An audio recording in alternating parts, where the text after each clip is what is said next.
Hello, Packers fans, and welcome into PackersNews.com. I'm Kassidy Hill, joined by Pete Dougherty. We are here at Lambeau Field for, I think, first night game that I've had here, first primetime game, and what a one to start with the Chicago Bears. Pete, is this game still sort of get the juices going because it is a rivalry, or is this one already sort of over, so to speak? I mean, it's not over because you never know. Right. But this definitely does not have the juice that a Packers-Bears game can have. If it's early in the season, if both teams are good, it can have a lot more juice. This one, like just walking in from parking to the stadium, there was no special vibe or anything like that. Put it that way. Yeah, the only real special vibe is I did see a Santa on a motorcycle with a Grinch. So that was fun. I don't know if that had anything. The polar opposites, I guess. Exactly. Yes, they were circling around in front of the stadium, playing Christmas carols from their motorcycle. It was quite festive. So maybe we'll have a little bit more of that tonight. I know that we are about an hour and a half here from kickoff, and you have the Inactives List. So let's just run down that. Okay, Vernon Scott. This is the Packers. Vernon Scott, Isaiah McDuffie, David Bakhtiari, and Jack Eflin. So no big surprises. No, Devondre Campbell's up, right? Which we basically knew that was going to be the case because he was pulled off the COVID list, I think, yesterday, right? Right, and he was out at practice on Friday. That's sort of going through the protocol to get back as well. Yeah. And Jordan Love is not considered inactive because he was never activated off of the COVID list, correct? Okay. So this will be Kurt Benkert as the backup quarterback tonight. I mean, very unlikely that we even see him. It should be all Aaron Rodgers, but, barring an emergency. You never know, though. You never know, yeah. You're always technically one snap away. And so if he does get a chance to come in, he did the math, and he told us this week it had been 1,319 days. So I'm assuming now it would have been 1,321 days since he entered the NFL. This will be the first time he suits up for a game in the regular season. So that's 4-ish years, correct? Close. Yeah. 3.5, 4 years. That's amazing. Well, he's hung tough, and he's just trying to get his foot in the door. One way is practice squad, but still being up for a game is, it's the next step for him. So he's got to feel good about that. Let's just take 30 seconds and imagine what if he does have to come in. Matt LaFleur talked a lot about his arm, whereas with Jordan Love, you hear more about his mobility.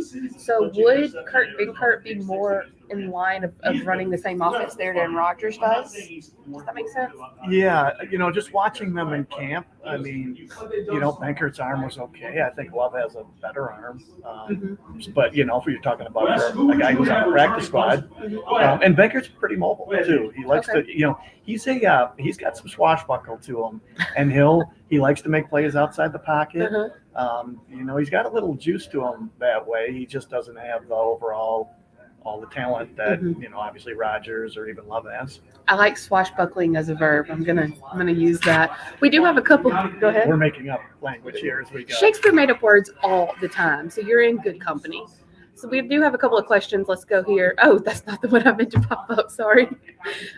Zachary asked, "Are we seeing Z and Jair, or is that looking more like next week or longer?"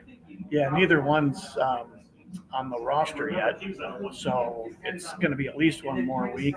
I would guess Alexander's got at least a shot next week. He practiced this week, right? Yes, every day. I'm trying to think back. Was it limited?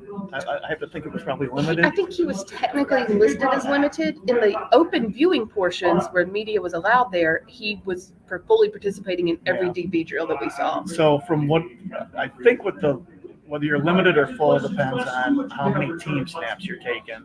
Okay. And because they knew he wasn't going to play, he's not going to get a full load because they need the guys who are going to be on the field to get the full load. So I'm sure he only took part-time snaps. But, yeah, I would think he's at least got a shot next week. Z Smith, it's at bare minimum 2 weeks, I would think, because even if he returns to practice next week, I find it hard to believe they would actually play him in a game on only a week's practice after he's been out for – 3 months, basically? Yeah, months. So, Randy, I hope that answers your question as well. Is Z Smith ready? And then David, is Jair ready to go tonight? Obviously, as Pete just said, no, he is not. Wayne, to answer your question about what happened to Jordan Love, just in case you missed it as a recap, he tested positive on Monday, we believe it was, for COVID-19. Yes. And so he is still on the reserve COVID-19 list. Since he is vaccinated and it has now been more than 6 days, if he returns 2 negative tests within 24 hours, he can return. Obviously, that did not happen before kickoff tonight. Okay, let's see. We had some more questions up here. Make sure you can put your questions in the comments. We'll go through them as we get ready here for a kickoff between Packers and Bears. Here's a good one from John. Will A.J. Dillon hit 100 yards tonight? Fantasy footballers are out after us, and John just wants to know out of the goodness of his heart. John, I didn't bring my crystal ball with, so I can't really help you on this. I get the feeling, that they want to get Aaron Jones going. Mm-hmm. He is such a big play threat. So I'm thinking that he might get more snaps than Dillon, but the weather conditions might lean more towards Dillon. So, I don't know for sure. Mm-hmm. And I think they kind of go by. If one of them has the hot hand, they keep him in a little longer and keep feeding him. We talked a lot about that this week, probably more than I've ever talked about weather dictating a player in my life covering football, but about how A.J. Dillon is a big back and that behooves the Packers to use him in cold weather. Can you kind of just give us a quick breakdown of why it's so important to use a bigger back in a situation like this? Yeah, and that's that's one of the reasons that they thought he was worth a second-round pick, was they thought he would be there'd be a little extra value in December and January planned for this team. And basically the footing isn't as good, so it becomes more of a power game than a quickness game.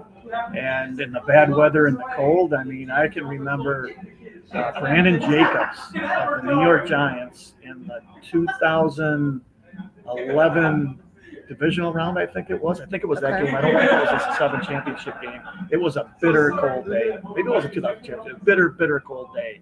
And early in that game, Jacobs was a 240-plus pound back, and he ran over really early in the game. He just ran right over Charles Woodson, Packer's best defensive player. Yeah. And it was like, okay, that kind of set the tone for what kind of game it was going to be.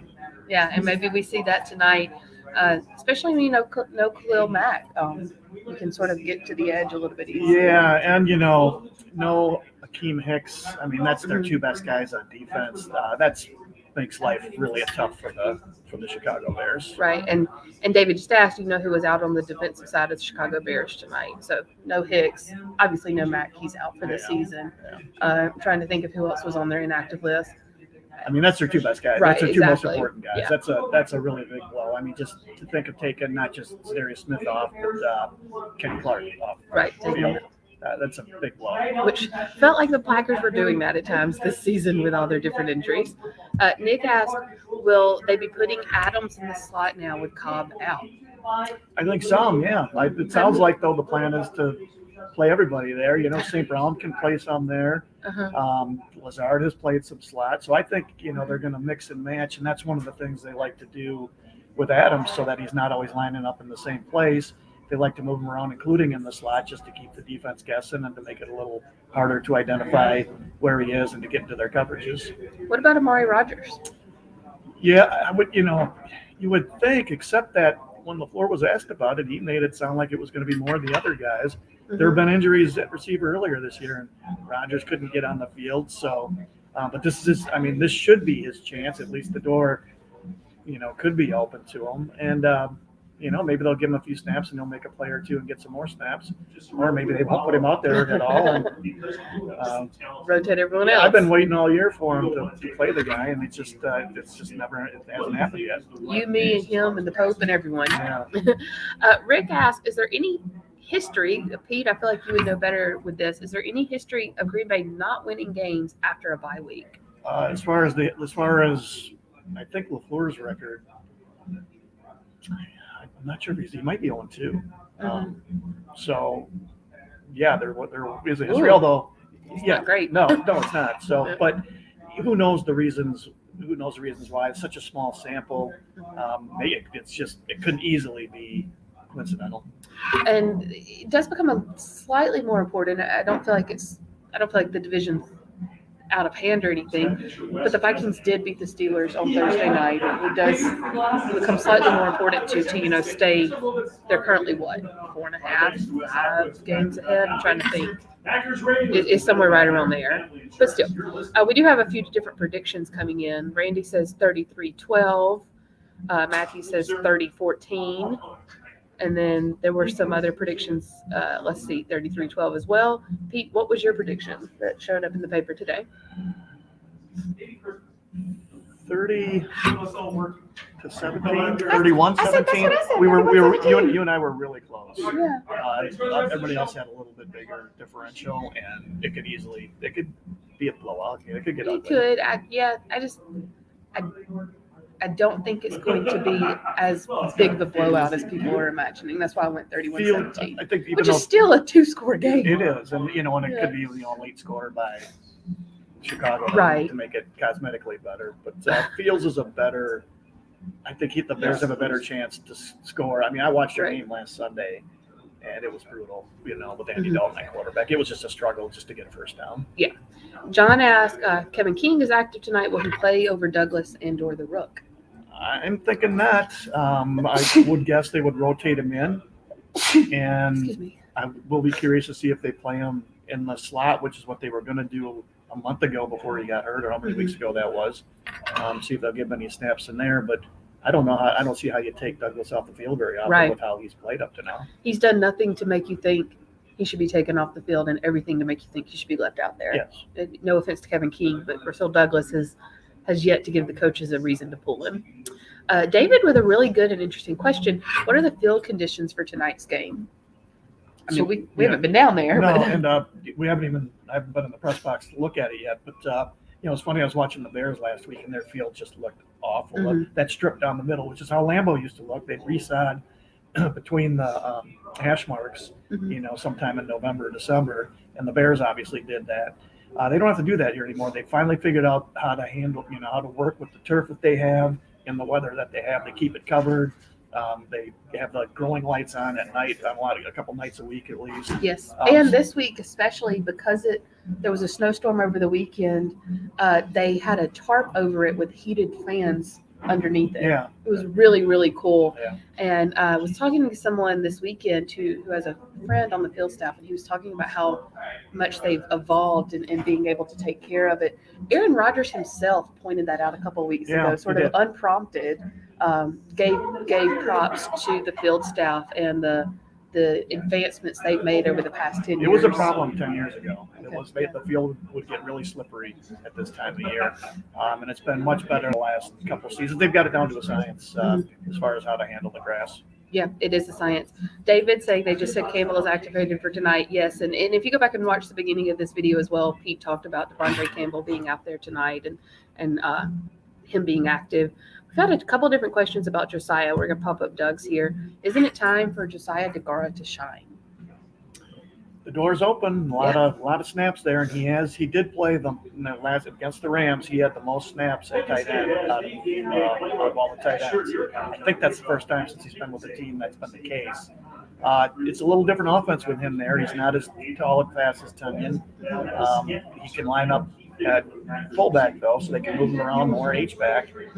So there's a little more. He might add a little more to the run game. He's blocked a little better recently. But yes, this is his chance. He's back more than a year back from his ACL.